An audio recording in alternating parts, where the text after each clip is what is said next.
And the topic runs as the pension system as the Wellbeing Institute. And the topic is rather provocative, but along with that, I would like to say that I guess the whole conference is also based on a certain life cycle, because our first panel discussions were dedicated to the labor market, to the way we work. They were dedicated to migration, the way we move, certain aspects of young people, young population. And at the end of the day, when everybody is tired, we need to talk about the pension. So this is kind of a life cycle of the development of our life, of humans, which is reflected in the life of the conference. So we come up to pension, and pension reform has become one of the key items on the social agenda. But along with that, when we are discussing the matter, we are not looking at what is happening in the world generally and in the world economy in general. So if we have a look at the documents of different international organizations, so over the last 10, 15 years, there has been no single country which has not made at least 2 or 3 pension reforms. I mean that pension is a rather topical problem, but approaches differ in different countries. When we speak about pension, we have to realize what is happening in the country, and we have to realize what we can do and how we could do this in order to meet the challenges. That's why I would like to introduce to you the participants of our panel. And primarily this is Maria, who is the Ministry of Social Policy, the Deputy Ministry of Social Policy. We expected Andriy Reva, who is the minister, to come, but unfortunately the situation is that the meeting of the Cabinet of Ministers has been shifted from Wednesday to Friday, and the issue to be discussed there is rather important. This is the issue of the budget for the next year. That's why we wish success to Andriy Reva in this respect. And thank you very much for the Ministry for sending its ambassador, Maria Plexi. We also have Yulia Smolyar, who is the senior specialist on social security of the World Bank, its office in Ukraine. And you know that a lot of institutional reforms are the reforms which are funded by the World Bank. And it seems to me that it's important that this is not just a reform or a political thing, but that the World Bank acts as a kind of a bank of knowledge, a bank of studies and researchers we could use. And on the basis of all those documents, we could have a look at what is happening in the world and take adequate and informed or sometimes inadequate decisions, which sometimes happens in this country. Also, we have Lidiia Tkachenko, who represents the Institute of Demography, named after Ptoukha. And I think that all those who take the first steps or who are already on the way to pension reform start with demographics. They started looking what is directly happening to those who can be paid the pension, who cannot. And all the countries have certain elements which either prevail or don't in terms of the solidarity pension system. And in general, when with other equal circumstances in the country, the situations becomes more complicated. We start talking about the problems related to the pension system. So I guess that Lidiia's report is going to be of interest for us. Also, we have Tatyana Salnikova, who is the head of the Council of Association of State Pension Funds of Ukraine.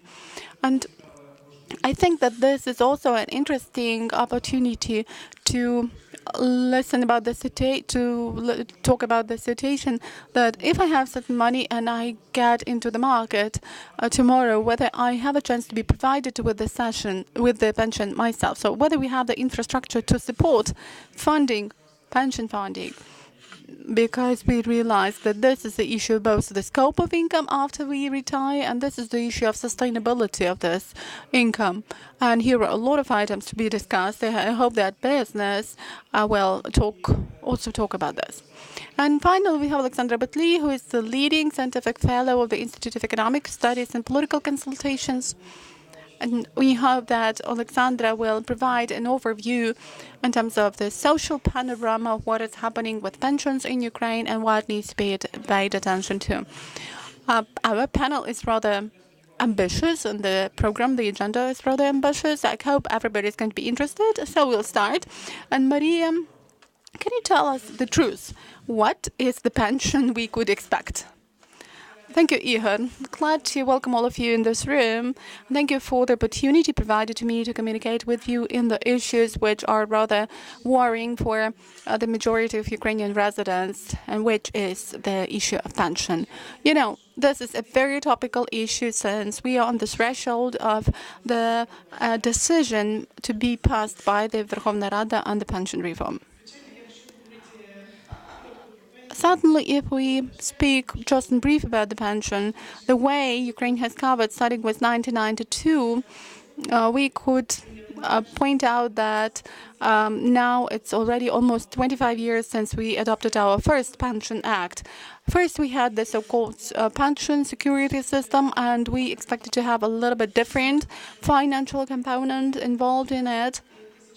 You know that at the beginning of 1992, we first intended to have 61%, and then other decisions were made, reducing this percent to 37% of social fees paid to the pension fund to secure the pensions of people. And we know that transition from the system of pension security, which was largely inherited from the legislative acts which existed back in the Soviet Union,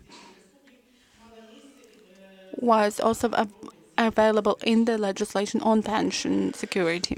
But we also know that in 2003, after heaps of discussions and after approval of a lot of concepts, we finally approved the legislation,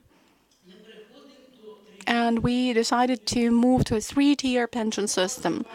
Two laws were passed. This was the law on general state pension security and another one on non-state pension security.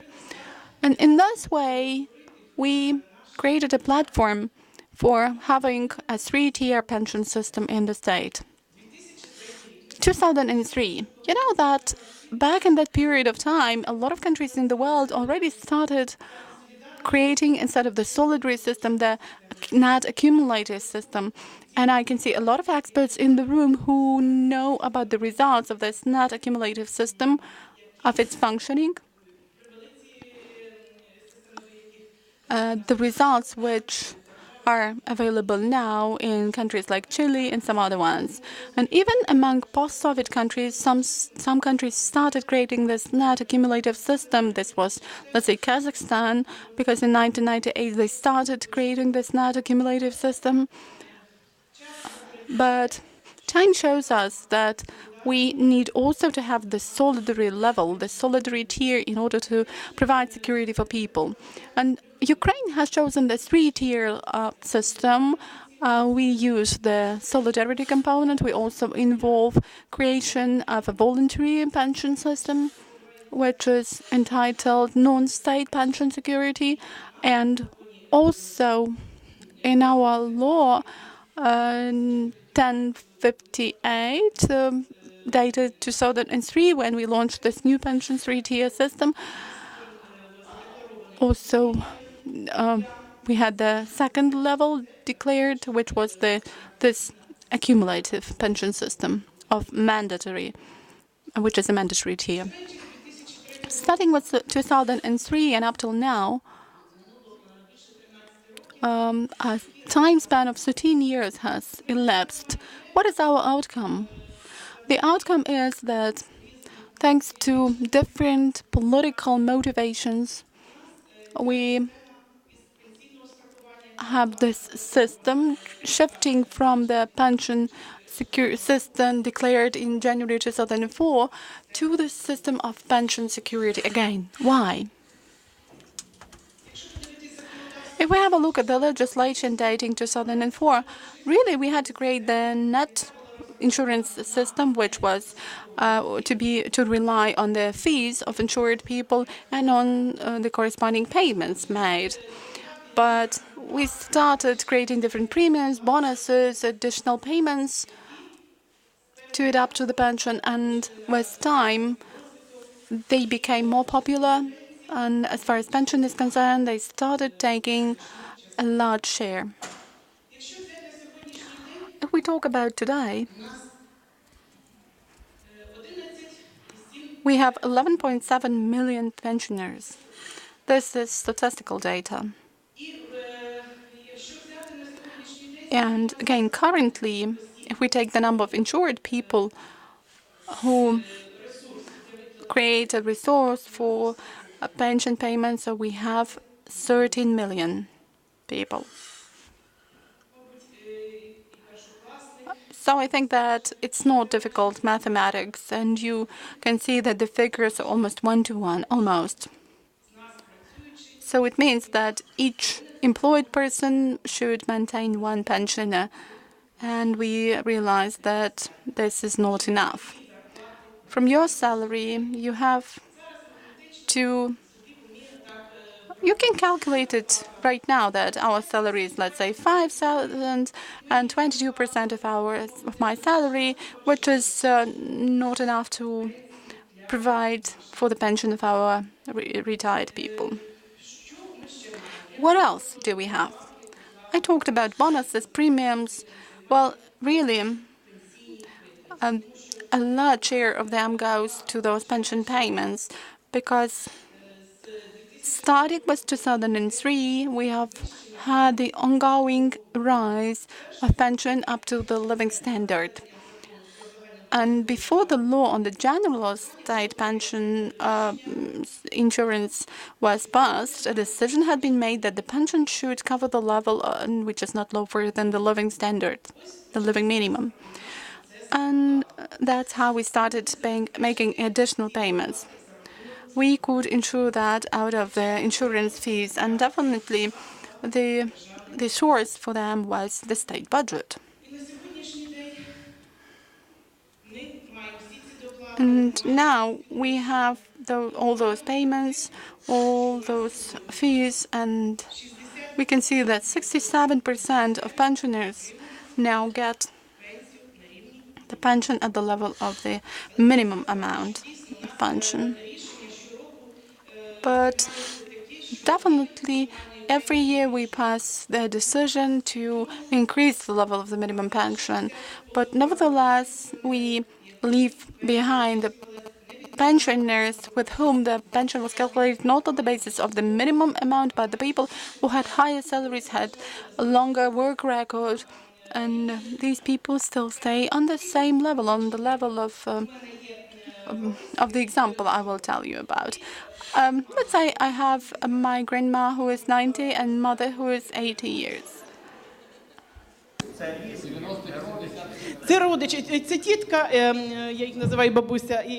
Well, it's not exactly my grandma, it's my aunt, in fact, but I just call her grandma, that's why there has been a mixture. But you know, one of them took high positions and she earned the salary of 1,700 hryvnias, while my aunt, grandma, whom I call grandma, is the minimum one.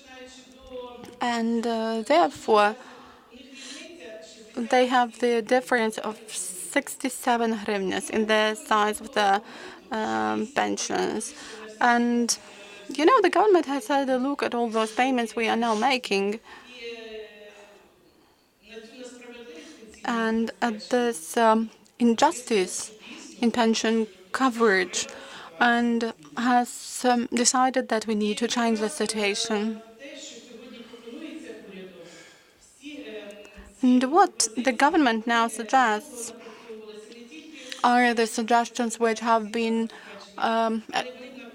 elaborated by our firms, by international experts who have got a great experience of adopting decisions in the issues of pension coverage in other states. And after all the consultations, we finally passed a decision that the pension age for Ukraine currently cannot be accepted generally.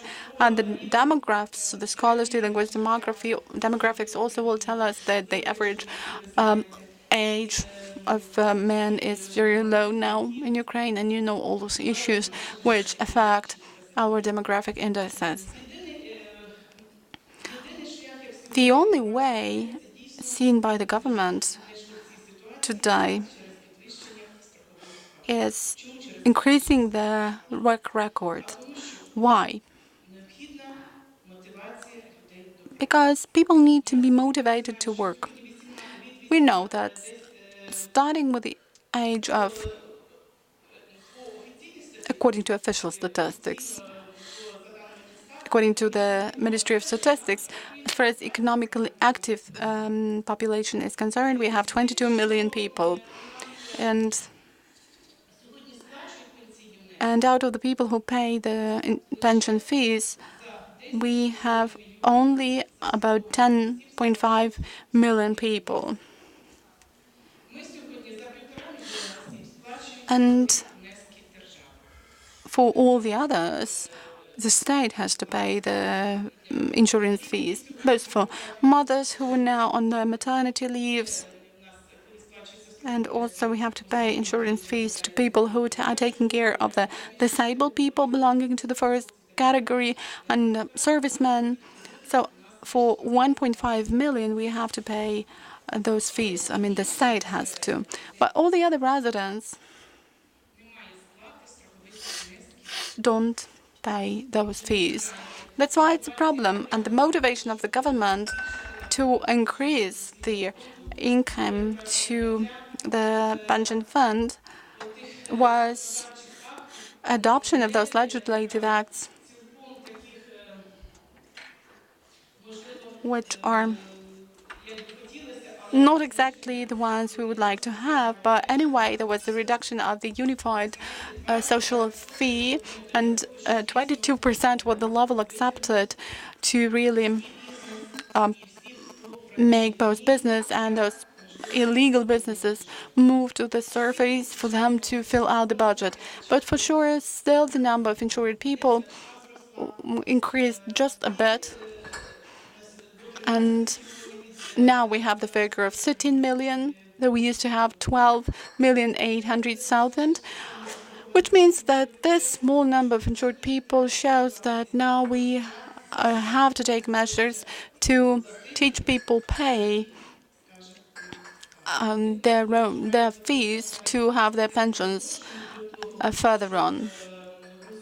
Not in the sense of future voluntary accumulations or some additional bonuses for payment of pensions, but within our solidarity system, we have to earn the pension, and every people must have a change in his or her mind to realize that I'm myself providing myself with the pension. I'm trying to earn it. That's why increase in the insurance record, which is now suggested by the government, is considered to be one of the motives which would encourage people to work and which will encourage people to get legalized. That is the main task. And definitely to take this measure, we needed the money. And you know that government has adopted a decision that is different from the previous decisions, and it has increased the minimum salary up to 3,200 hryvnias. And also, you know that there has appeared a resource for that, and over 8 months of the current year, we have additional income in the amount of 12 billion hryvnias, which already enables us to tap on this path and to do this. I could talk a lot about the innovations suggested in the legislation which is now being considered by the parliament. And you know that the key task is to make pensions more fair, to launch the process which would ensure that regardless of the occupation, of the position you hold and of the occupation you have, you would have equal conditions. Everybody could have equal conditions for provision of pension coverage. Thus, equality should be ensured in pension insurance. We have forgotten that over those 15 years, and the government now attempts to renew this equality in pension coverage. We pay insurance fees on equal terms, and therefore we have to get pension payments also on equal terms. So the government is already taking the first step in this respect because it suggests to take into account the level of the pensioners for whom pension is assigned now, and all the pension payments should be modernized according to that. And therefore, my mother would get a higher pension. She expects to have, because her pension, as calculated, was 1,197 hryvnias, according to certain formula. Currently, according to the new approach, it would be about 3,600 and something, it's 40 copies, which means a 3-time increase. But still, everybody needs to realize that what you have done to increase your pension needs to be done, needs to be taken into account. And that's what you will get. That's why to further create proper conditions and to have the indexation of pension, we could reach the improvement of salary by 50% and the increase as a result of inflation. And therefore, all those proposals, all those suggestions will help you maintain the same pension for all the pensioners on the same level.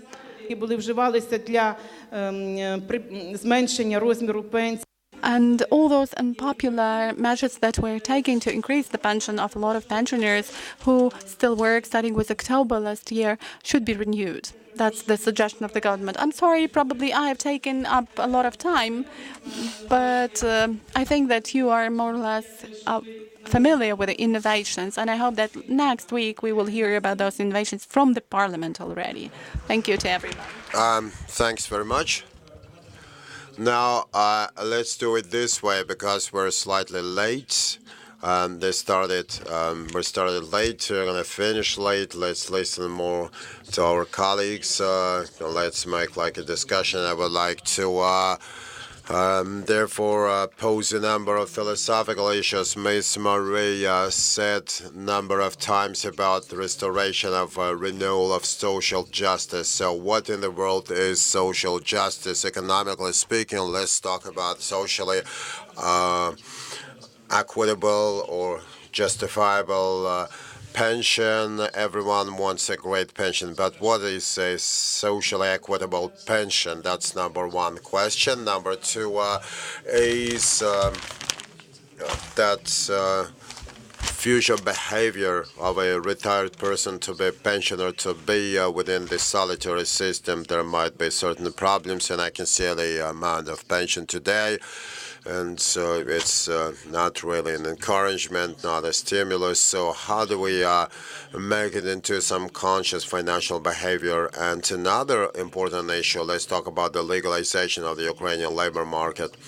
It seems like the problem is a great level of the shadow sector, which is social injustice, because even if we look into that from personal experience, then there is like an inspector coming over on how one social benefit is calculated, accrued, and they go to legal firms, companies, legalized companies, legal entities, and it's difficult to have a complete inspection on that in our condition. And hence, there's a problem. We're going to get back to all those issues, and very gladly, I would like to hand it over to Lidiia, and she will talk about its international experience and how the World Bank looks into the situation with that reform in Ukraine.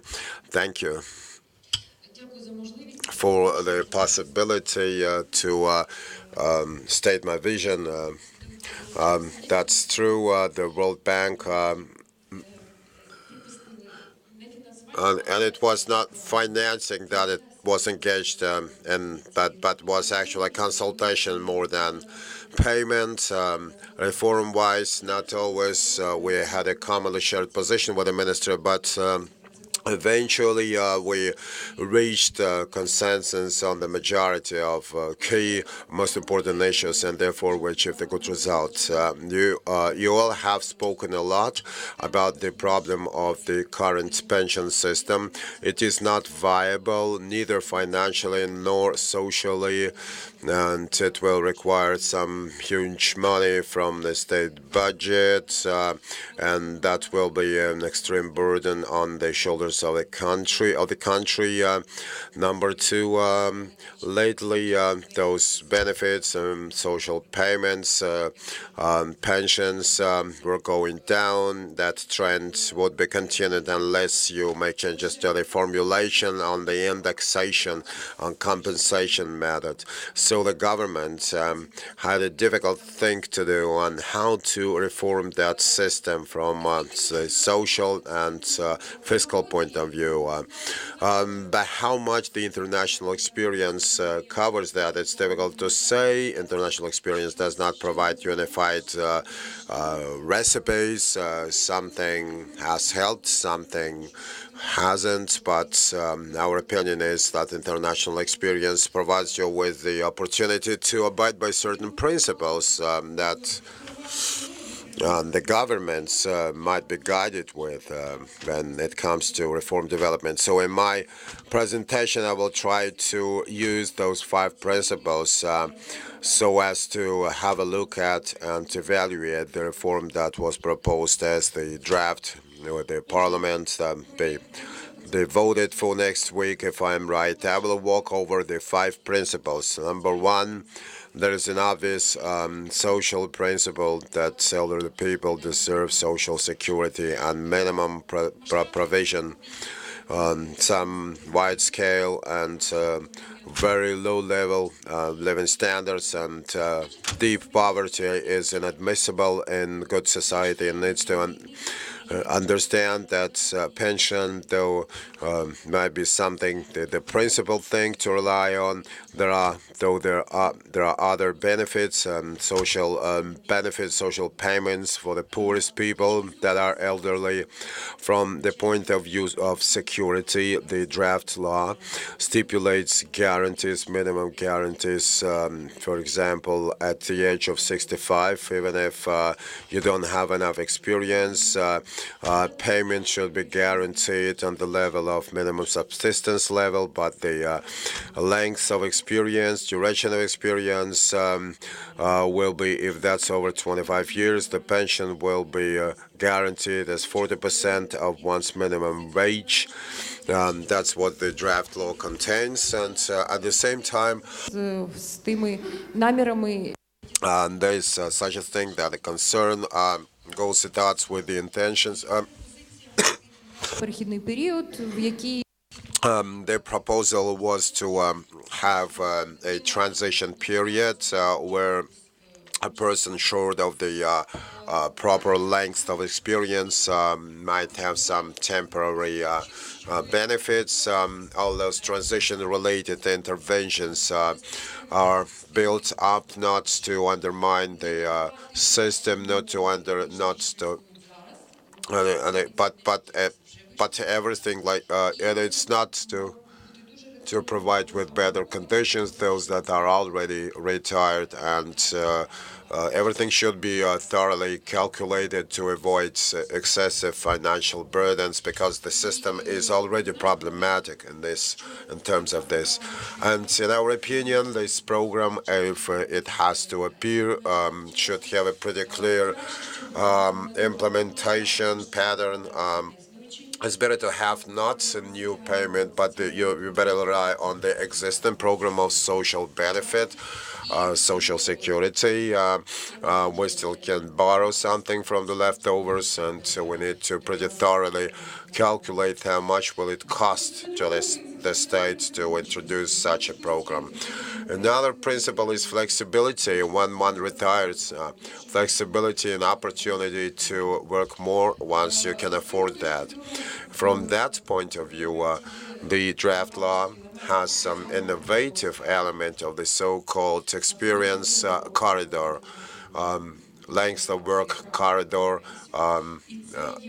getting into which the people will get the right to retire. That will be a good step to form the pension system. If you turn 60 and you don't have enough experience, you will have to work a little bit longer to get your pension entitlement, but if you already have some length of experience, the proper one, then you will have the right to work longer, and provide for your flexibility. Number 3 principle speaks about the pension system that has to urge people to work and officially pay the fees for their future pension. From our point of view, and the rules that are implemented by the pension system are making the link between fees and payouts and payments, because one's rights for pension is bound to the number of years that the person has worked in their life. And apart from that, the draft law stipulates the role of indexation. That was one of the links of the current system, and there is a so-called Swiss formulation, 50 to 50, 50 by 50, 50 salary increase, 50 consumer prices in indexation. It's cute, it's good, that's good international practice, and it's been implemented since, it will be implementable since 2021. What is going to become of us in this interim period, we don't know, because within these years to come, the people are going definitely to retire and have their pension entitlement. And if you do not index the pensions, then they will be devalued by another 20%, so many people will feel poorer.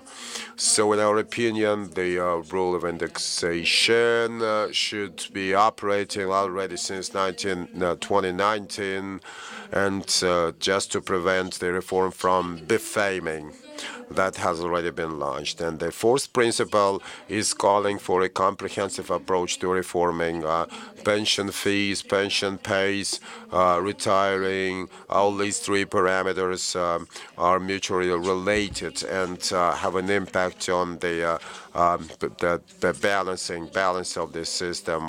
So when the decision was made about diminishing of the single social contribution, it also included a rethink on the amount paid, and that also includes the experience length change, of the factor change, coefficient change. That's a pretty much widespread internationally, pretty standard coefficient.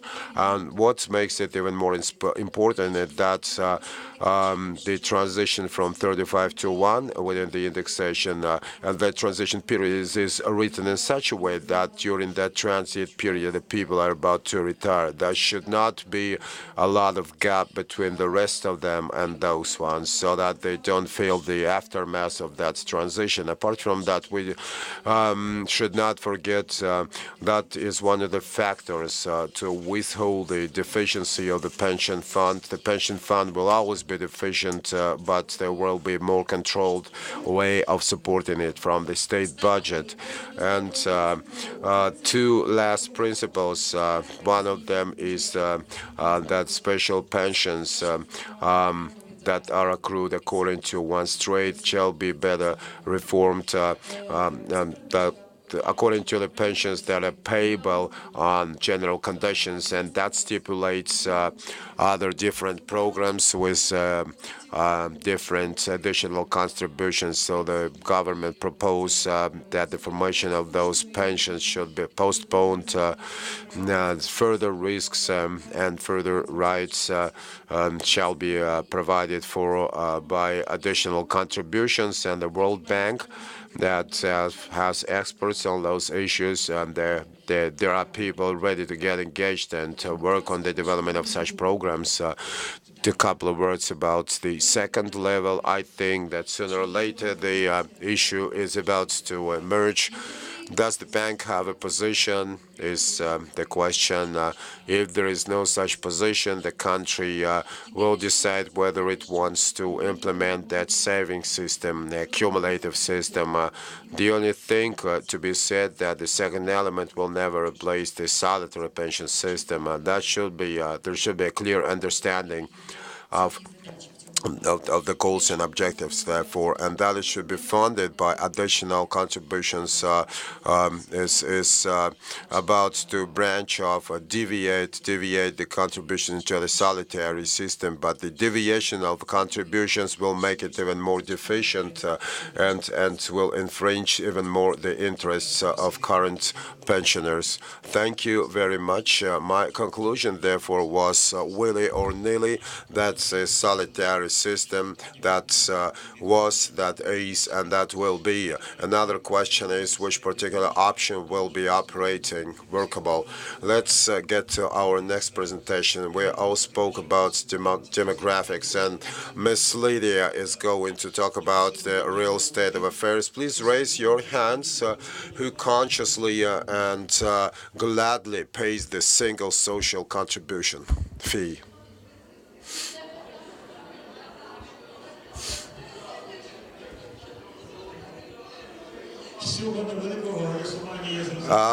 From this little balloting, I have understood that we're in for a hell lot of a pathway on towards pension reform. Please show the first slide.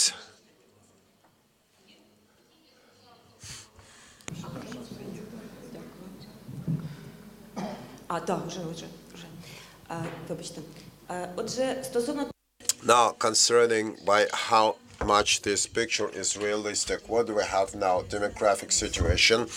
What you can see here is population of Ukraine according to the State Statistic Committee. That in our country. Very many events we had that went very much against the adequate process of evaluation. Therefore, so it is some sort of reflection of one more or less. It is realistic, but some logical trends are expected to be pretty solid from here. If you look into today, then the pension system does not feel any substantial pressure of the demographics. You can see that we don't have so many people in their 60s because of wars here and there, because of the loss of neonates, newborn children. People actually don't live that long, maybe at all. So 60 in their 60s, that proportion of that population, it stands on the level of 20% and a little bit more. If you look into the bottom of the pyramid, and it is called the gender age pyramids, and you can see, if you remember the geometry, the pyramid looks different because our gender age pyramid is not a pyramid, it's some sort of fir tree, and you can see by how much narrow is the bottom part with the children. So why I have singled out the 20 years, because before one turns 20, though the official age of employment is 16 years old, but we all understand that nobody works younger than 20, and that's what the labor force study says. And even when they turn 22, 23, 24, they only start their work experience from then. And this age, younger than 20, that's still very much childhood. And in the previous session, we mentioned that too many high school graduates wants to get a higher education, and I think that we need to resolve all the challenges and vocational education. So we can't essentially count on one's efforts unless they turn 20.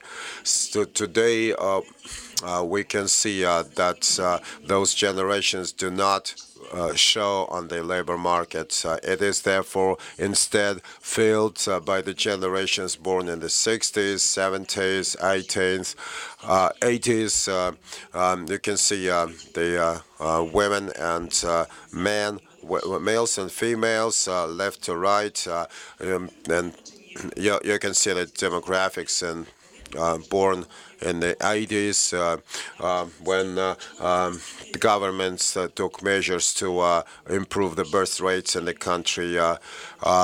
We had we have this third tree because birth rates were changing over time. And this is again our pyramid.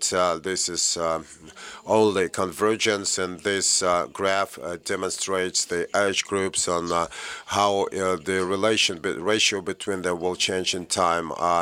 In the that's a projection of up until 2050, and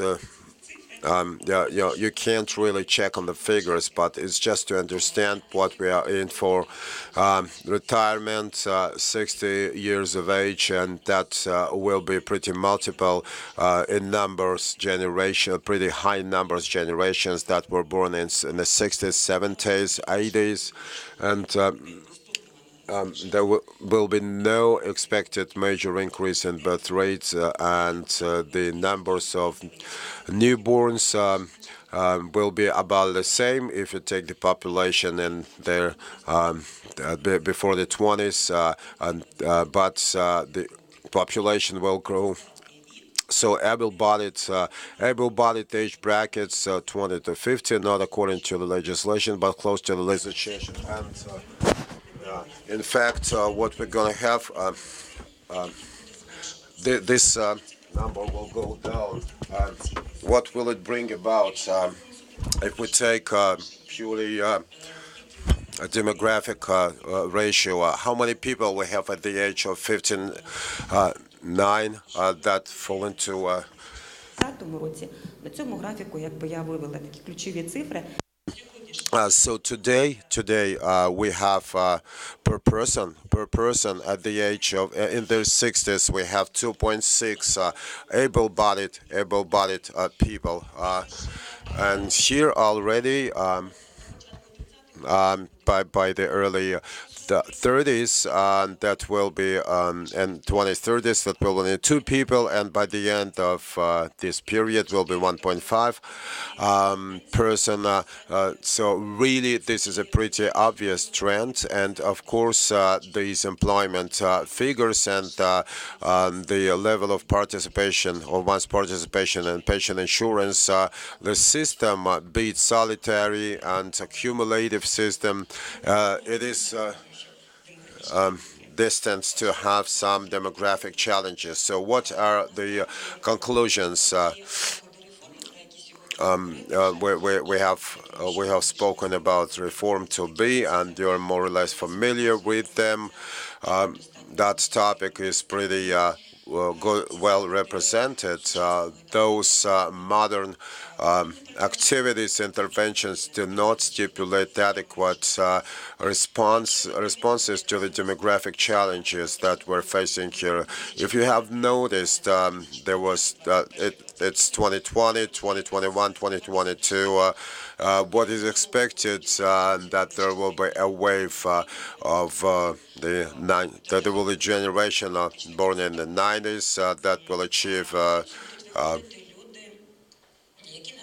some able-bodied age, and then there will be people retiring that were born in the 60s with an outbreak of birth rates, and at that time there will be the end. That will be the end of the increase in the pension age brackets to women, and it's.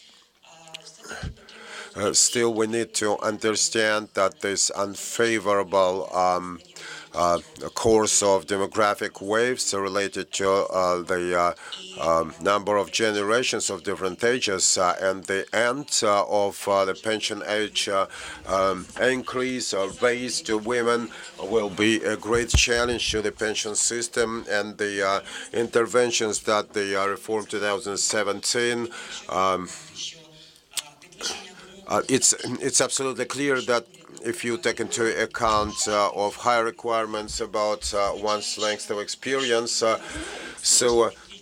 that all means that if you manage to reduce the number of insurance-based pensions, there will be a sharp increase in the amount of benefits to the poor, for any other reasons.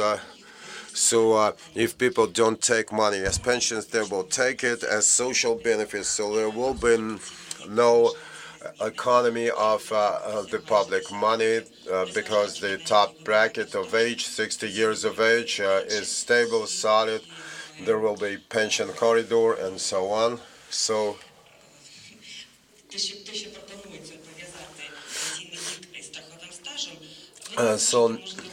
now the pension age bracket and the one's length of experience will be linked.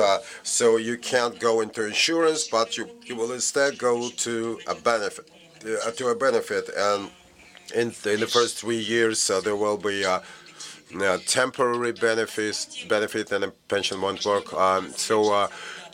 Indeed, the pension fund's proper costs will be weighed down, but the budget's costs on social benefits will go up, and that will be some latent pensions, and we will have also latent pensioners. And then concerning some little activities, petty activities, like preterm pensions and shortening out the top brackets and lowering the lifting the top bracket and so on. Then concerning the cumulative system, it's good when we talk about draft law 6677, which stands out in a pretty good way to one or another level.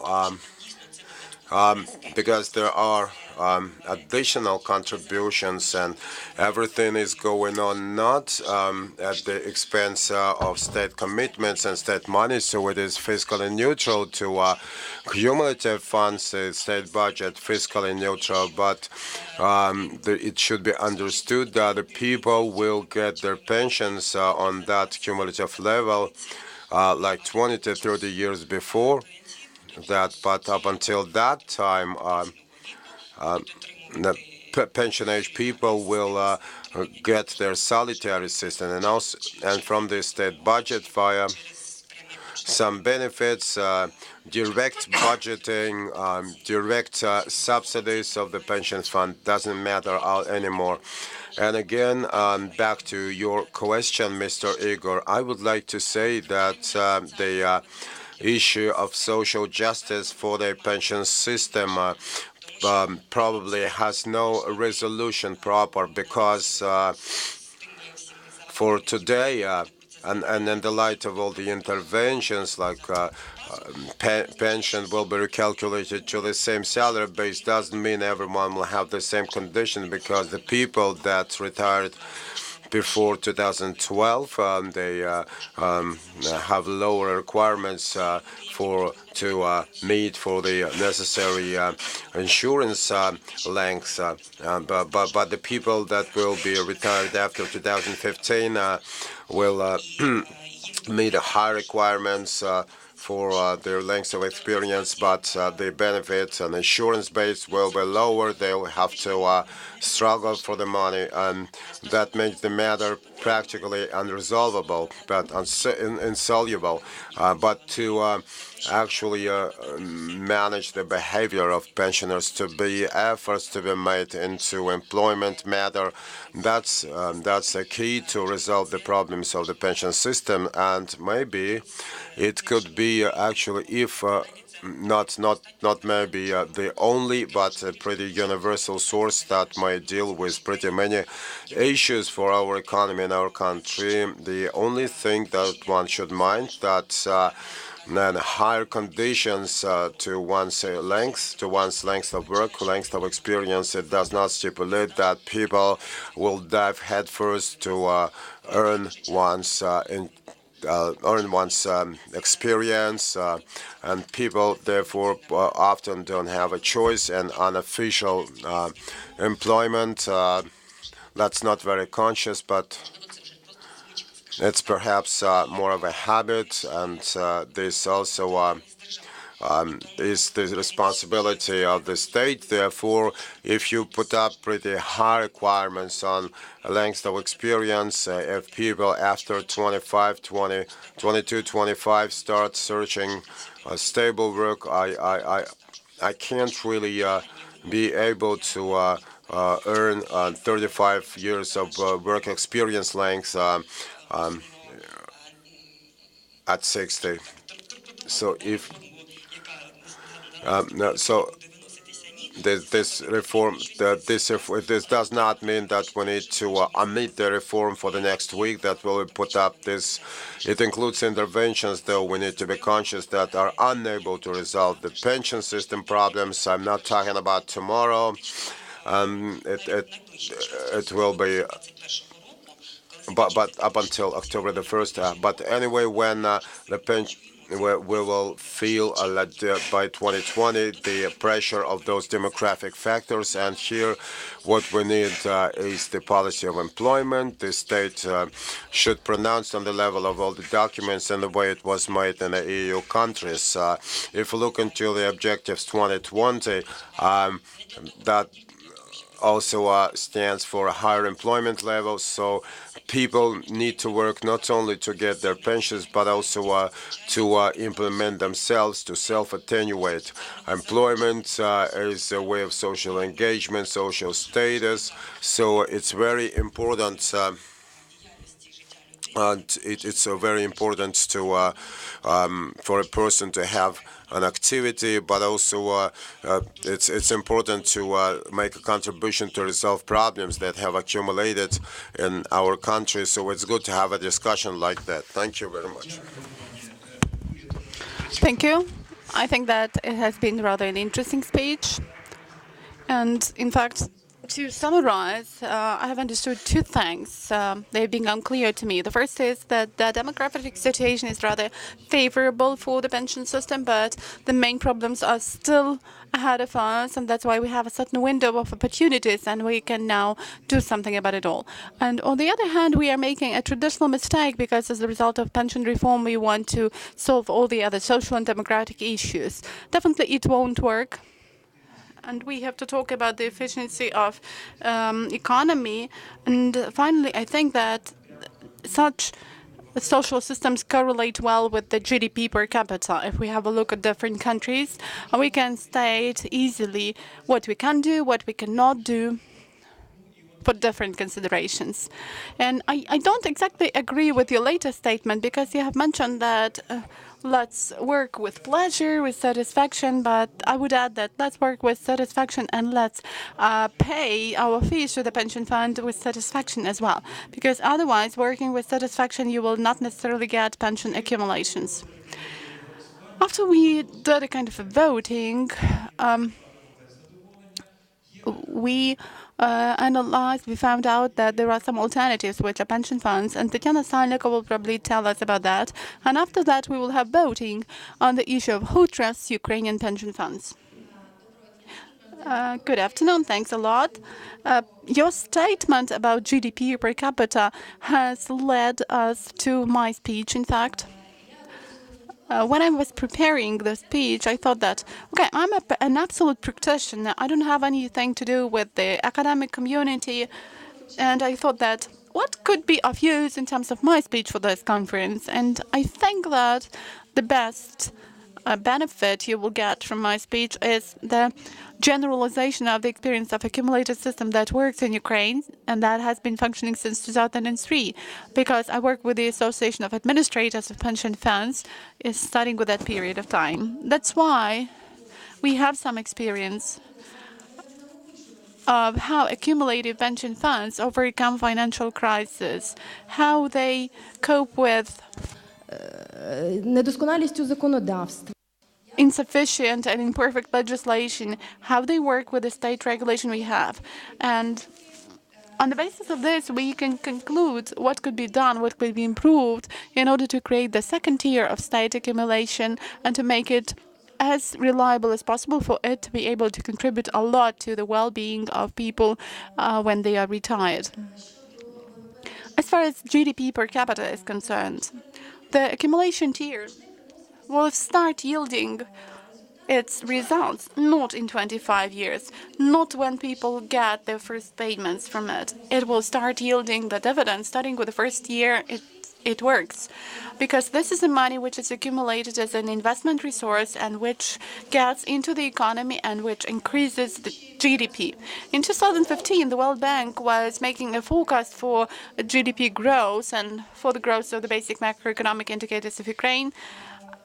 And we made a research because we added only one factor to this forecast, which was introduction of the cumulative system in the conditions which we had in the legislative draft law, which back then, which differs now. Там дуже цікаві просто були співвідношення. We had a very interesting correlation because the very introduction of the cumulative system will provide additional 25% to the growth of GDP by 2050. This is the answer to the question what else the cumulative system could provide for the well-being and welfare. Moreover, over the first 15 years of its functioning, the system, or rather the capital, which will be invested into the economy, will enable us to create up to 2.5 million jobs. Щодо моєї доповіді. And now, getting back to my speech and generalization of experience. Що дуже важливо, в нас зараз є Now, we have a draft. We have the pension reform, and we expect to meet a certain date, which was January the 1st, 2019, which means that we have a year and a half to improve the legislation and to launch the system. What needs to be taken into account? Definitely the fact that this government has to perform the undertaking commitments and not to take the commitments on itself, which it cannot meet. It's a very abstract statement, but I can give you some examples of what it could mean. According to our legislation, our non-pension funds are unprofitable companies, and the fees paid to the accumulative funds should not be taxable, while the payments are taxable. So far, starting with January this year, we considered the changes, the amendments to the tax code, under which a legal entity, for it to be included into the register of unprofitable organizations, it must change something in its charter and submit the changes to the tax inspection. And those changes contradict the law on general and mandatory state provision. And that's why, starting with the 1st of July, all our state pension funds have lost the status of unprofitable organizations. This collision, this paradox, resulted from the fact that our state pension system is considered to be very small, just 2 billion hryvnias, which is a very small amount of money. But I hope that when we already speak about the accumulative level, we will have more attention paid by legislation, by lawmakers, to the issues of coordination of legislative initiatives for us to avoid such paradoxes. The same concerns protection of investment, which is a very topical issue which appears everywhere. So if we have accumulations, how is the investment protected? And in the law, we have it that if there are some deposits, or these are deposits in a bank which are spent on the liquidation of this non-state pension fund, this money is equal to the money, to the income of the employee, and this money is going to be protected and given back. This standard so far doesn't work in our state.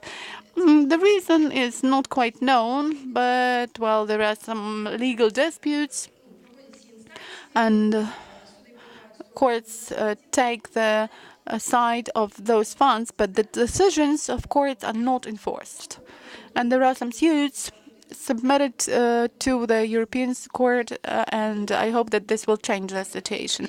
But there are also some positive changes. For example, our lawmakers in this draft law have excluded the populistic norm.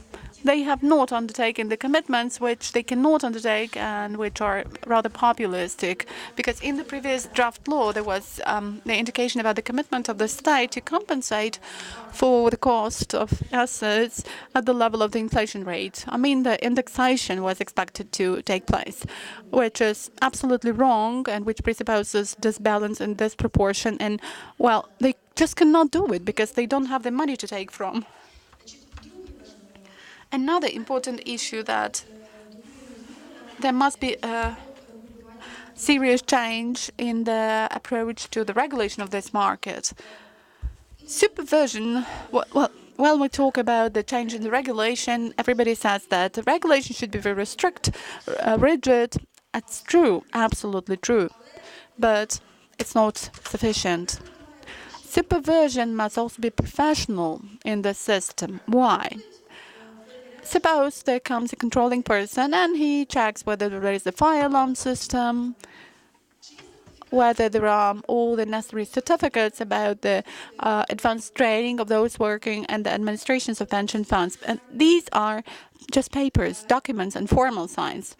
While it would be good to control whether the net value of assets is calculated, how software works, but nobody does it. I mean that professional training of the controlling staff, of the regulators, representatives for the regulation of this field cannot be overestimated. Our study we have conducted in relation to the violations in the field and the human errors show that there are a couple of mechanisms laid down in the legislation which ensure the reliability of the work and which are kind of preventing mistakes. One of them is distribution of the functions between different legal entities servicing state pension funds. There must be a separate administrator and a separate saver or depository. There could be some exemptions, but they again should be prescribed on the level of the legislation. But in other cases, if we have any exemptions, the work will not be efficient. That's why if you have a chance to unite these three components into one, it would be good, but in most cases that will lead to appearance of mistakes in comparison to the companies which distribute their functions. The same concerns daily calculations of the net value. Another point, reliability of investment. How do we secure this reliability? Again, we conducted a research for USAID. There are a lot of those researches showing the same results for different countries and with different conditions. But I will tell about the figures we got.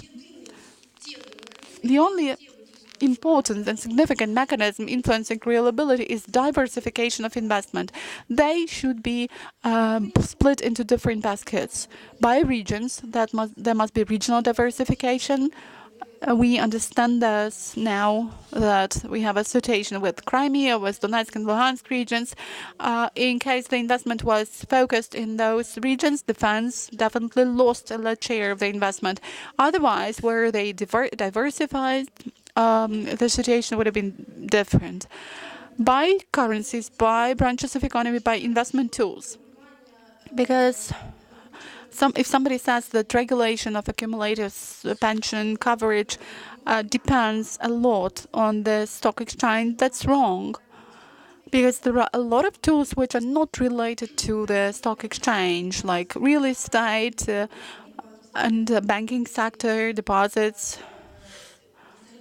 and any other assets which are not prohibited by legislation. So the funds, when we had a look at them, how they survived the crisis, the financial crisis, so inflation rate was 101%. Were there any funds that earned more than this huge figure? And what were the strategies of those funds? And the result is unambiguous. The funds that complied with the so-called conservative strategy, which is now envisaged for the second accumulative tier, which are deposits in state banks and the mandatory fee. So the maximum percent was 77%, but on average the figure was only 37, which means that the level was much lower than the inflation rate. The group of funds which complied with those diversification by currency, by branches of economy were complied, provided up to 105 and 107%, which means that they preserved the purchasing capacity. Non-diversified funds, which violated the requirements to diversification of portfolios, had even sometimes negative figures over that period. And the fourth point I would like to draw your attention to is the issue of changes in the behavior, conscious behavior related to your future. Система буде працювати, якщо до неї буде довіра. System will keep working if there is trust in it. And we also had a survey. We have unified pension fund in Ukraine, the participants of which are natural entities and who act in their favor.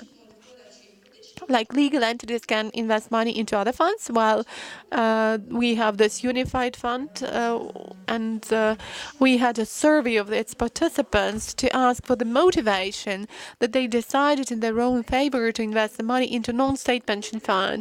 And there were 3 key factors outlined. That was an open-ended survey, so we tried to group them, and there appeared to be 3 groups which were rather of importance. That was, I influence here the process of accumulation. And what are the factors? I can move at any moment from one fund to another one if I dislike something. I can stop paying the contributions in case I lose my job. I can reconsider on a daily basis the account, the condition of my account. The second group of arguments was forced nature. I don't believe that my pension will be enough for me to live on. I need to do something about it, and so I'm doing this, and this, and including it, I'm investing in a non-state pension fund. And the third group of factors was the level of protection of the system against the risk of not getting profit out of it. For example, I will not live up to my pension. Well, you can get pension 10 years earlier than the official age, pension age in the state. Secondly, in the accumulative system, the accumulations are inherited if the person, God forbid, doesn't live up to the pension age. And if you have a critical health condition, you can get these accumulations to be operated on, and so on and so forth. By this, I meant to say that it's important to preserve in the state accumulation all those possibilities of choice for a person. Then we may involve people consciously. That will cultivate conscious selection, conscious choice.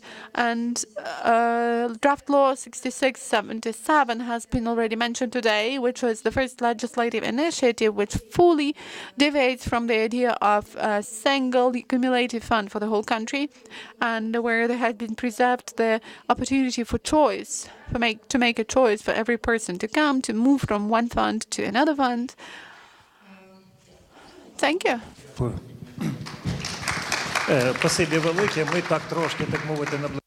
Thanks a lot. We are more or less approaching the end, and I think that it will be interesting to listen to some more information. But before I give the floor to Oleksandra, I had to summarize the information received. You remember that at 5 we already supposed to move to a different session. So the question is to representatives of non-state funds. You know, we have an interesting concept. It's kind of illegal pensioner, shadow pensioner, who gets the money, though this is not exactly the pension, but the money is obtained by these people.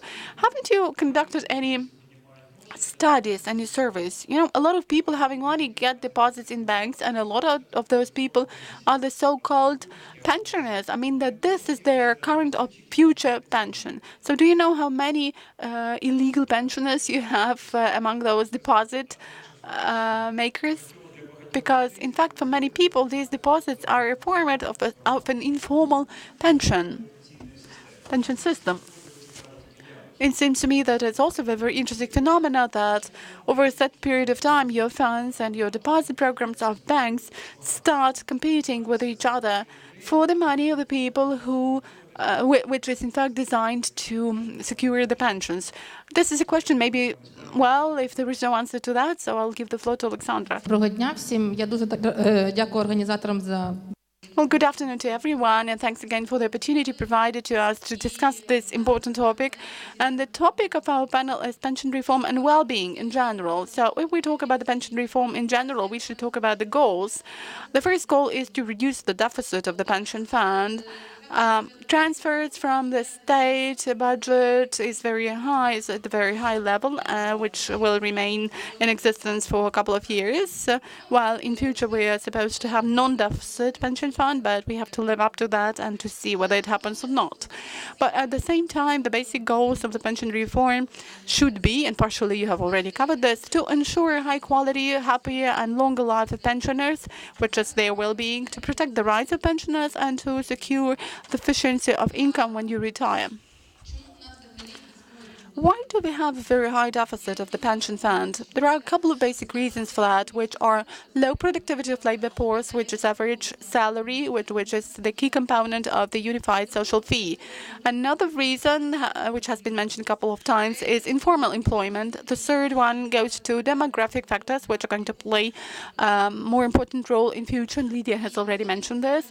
And the fourth reason is high social load on the pension fund, which has also been mentioned today, and which means that according to the formula, pension is in one side we make some bonus, some premium, and in fact this is social load. This is not pension system in itself. The government has suggested some pension reform which partially regulates those issues. In particular, Maria has already mentioned increase of motivation in official employment through the increase in the insurance record for getting a pension. And here are a couple of precautions that should be mentioned. One of them is that the salary pension level should reimburse for the loss of salary when you retire, partially definitely, which means that when you retire, it's kind of an insurance case. And pension should depend on your insurance record.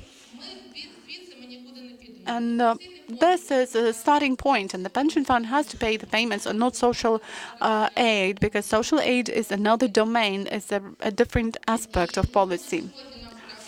Therefore, now we definitely need what has been mentioned today. We need to contribute to the development of the third tier of the pension system, which is represented by the non-state pension funds. And there have been voiced the problems related to the loss of non-profit status. I heard about it in summer, and I was a little bit surprised about it because we've got non-state pension funds. Why this is not on the news is questionable. So maybe why experts, why the ministry, you should voice this standpoint, because really that stands for the protection of your investors, of residents investing money into non-state pension funds for them to later get the money. This is what we don't have in general. Introduction of the mandatory accumulative pension insurance should be talked about, but for this we should do our home assignment. Whether we manage to do this within a year and a half or a year of months in terms of arrangement of a professional regulator, well, it's doubtful. We are not talking about the stock exchange. We won't do this within 1 year, but Ihor has just mentioned that according to the law on state pension coverage, we have a couple of actors on the non-state pension layer. These are insurers, non-state funds, and banks. Bank is also an important actor. That's why we as people can choose whether we trust banks and make a deposit, or whether we trust non-state pension funds and invest money into them. And here the problem is that in most cases, the money is invested into banks and into GDP. And the interest rate in banks is a little bit higher, and we cannot invest the money abroad. So I can just choose the bank I trust and invest the money into it instead of trusting non-state pension funds. That depends, of course, on individuals and what the person knows about those non-state pension funds. But the key points here are that the pension reform is not unique in itself. It doesn't stand aloof. We have to realize this. When we discuss the pension reform, we should also talk about the problems available with the deficit of the pension fund. And these problems show us that we need to carry out a set of reforms. Some of them are already ongoing, some of them are still coming, but a lot of reforms are going in fragments. And for the pension reform to yield some results and to have a stable pension system, we need to create jobs, we need to create new businesses, we have to increase salaries. The reform of social assistance is also necessary because this is targeted social assistance, and the pension fund has to pay pensions and not just social aid fees. The public administration reform, public governance reform includes a whole set of services like the fiscal service, the efficiency of the budget, and so on and so forth. Then middle-term budget planning, which is good, but if we have a look at the experience of other countries, so a lot of other countries calculate the expenditure connected with population aging. This is what we lack in Ukraine so far, and this stands for healthcare and pension payments. We are not yet there, and there we need long-term focus, and we need to realize the challenges we will face. This is also the educational reform, because we are talking about human capital, which we need to work further and to make payments into the pension system.